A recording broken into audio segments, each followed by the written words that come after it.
Correct. Give me a rack, the rack. Chị để loạn.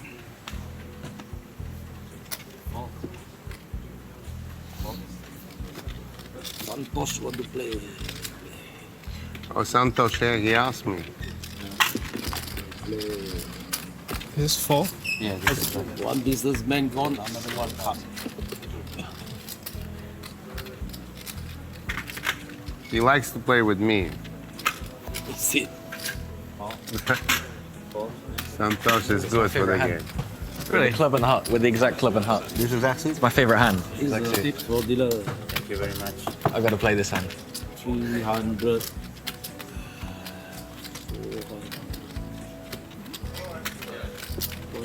So we got a straddle from Leon, a raise from Wayne, Jungle Man, Triton, Smooth calls pocket eights, and Punat Ponsri wakes up with pocket aces. 54,000. Playing some deep stacks.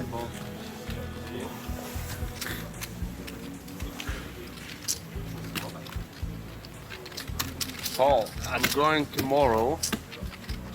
12. 12 o'clock.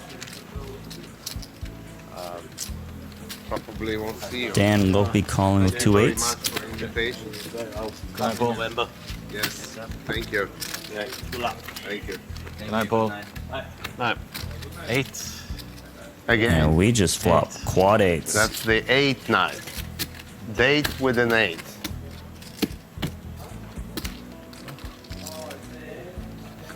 Are you getting better?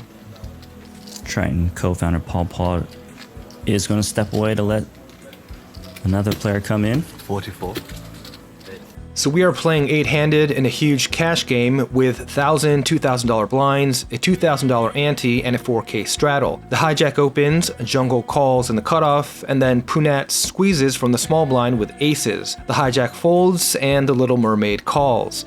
The flop is 8-8-6, and Punat continues with a small 35% pot bet. So although these guys started out very deep with the ante and the straddle plus the squeeze, the SPR is now relatively short, even more so than many standard 100 big blind 3-bet pots. And this impacts the strategy in a number of ways, which will be the main focus of this video. First off, the threshold for hands that can play for stacks is lowered when the SPR is short, which will often increase aggression. And this is especially true for the out-of-position player, since when the SPR is shorter, the in-position player's equity realization advantage is dampened due to there being less behind to realize. On the other hand, when deeper stacked, for hands that do want to bet, they generally will want to bet larger to accelerate growing the pot. But given the shallow SPR here, using this smaller sizing does make sense, and aces of course have a high incentive to bet to obtain value from the overpairs and strong broadways in the cutoff's range. And this is just disaster for Punat Ponsri, and they're playing. They started this hand for at least 400k.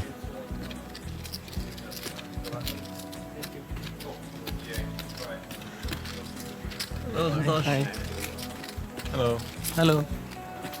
There's Santosh Suvarna taking Paul's spot.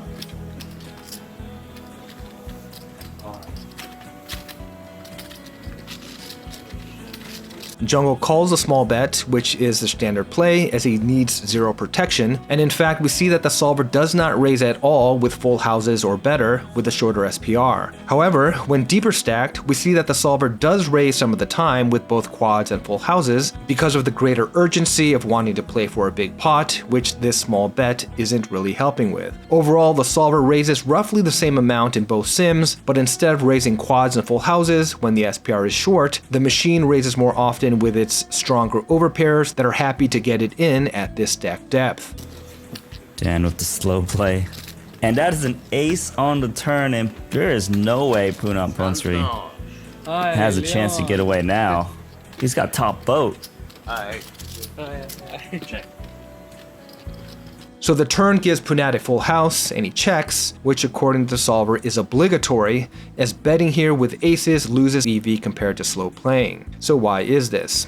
Well, the first question we always need to ask ourselves when determining whether or not to slow play is whether our range as a whole wants to do a significant amount of checking. If the answer is yes, then usually we'll want to do some amount of trapping with very strong hands to protect the rest of our checking range that will often be predominantly comprised of vulnerable, mediocre hands. So in this case, with the small flop bet, it's probably safe to assume that the cutoff floated with a lot of ace-x that now has made top pair, so many of the small blind's hands that were dominating on the flop have now suddenly shriveled up, such as kings, queens, and jacks. This means that the small blind will want to do some amount of slow playing, and aces are a perfect candidate because not only do they not need protection, they're also blocking a significant amount of the aforementioned ace-x in the cutoff's range, which in turn reduces the likelihood villain will call another bet. And so even when deeper stacked, where the incentive to accelerate growing the pot is very strong, all aces are checked with significant frequency. Great game.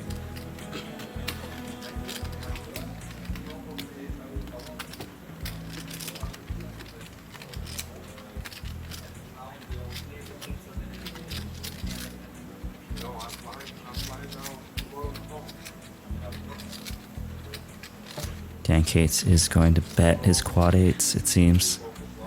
Reaching for chips.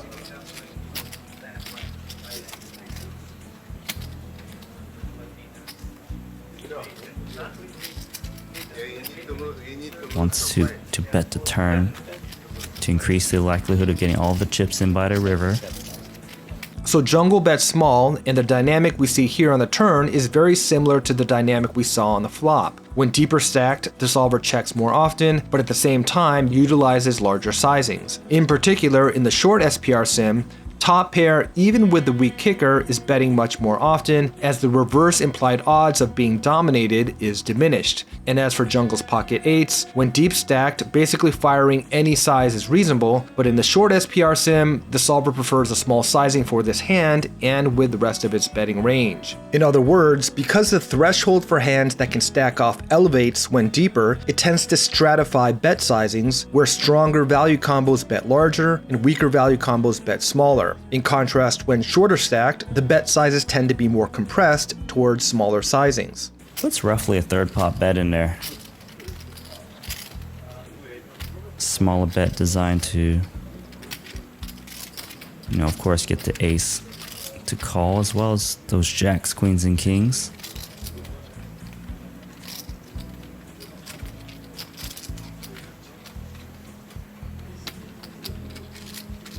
And that Punat Punser here is just loving this, but he's actually only got one out to come back. Trying to feign weakness.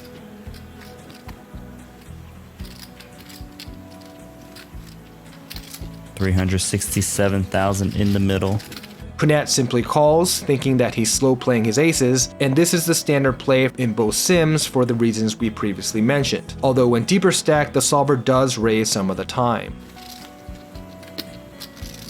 Backdoor flush does get there, but doesn't matter given their holdings.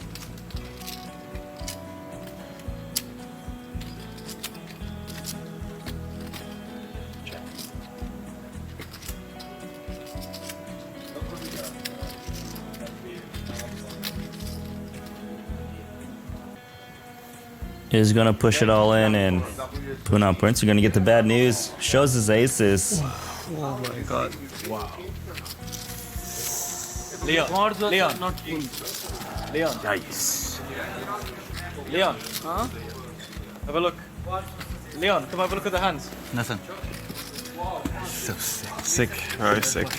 The river is the 5 of diamonds, Punat checks, and jungle shoves. So obviously, with less than a pot-sized bet left behind, shoving with quads in position is a no-brainer. And hands as weak as strong top pairs can shove as well. Also, the end result of getting stacks in quads versus a full house is hardly surprising either. However, what is interesting is that in the deep stacked sim, quads shove 100% of the time as well, even though this bet is over 3 times the pot, which really exemplifies what a greedy little bastard the solver is. And since villain is not very likely to call this type of massive bet, it underscores the importance, when holding a very strong hand and deeper stacked, of focusing each and every decision from the outset to get stacks in by the river. So for example, if we change the line in the deep SPR sim so that the small blind c-bets larger on the flop and the cutoff bets larger on the turn, resulting in a 125% pot shove on the river, the small blind calls at a much higher frequency compared to when facing the over 3x shove. And even though obviously the ranges are different when a different line is taken, it highlights why, when there's more behind, the incentive to bet larger and to slow play less often on each street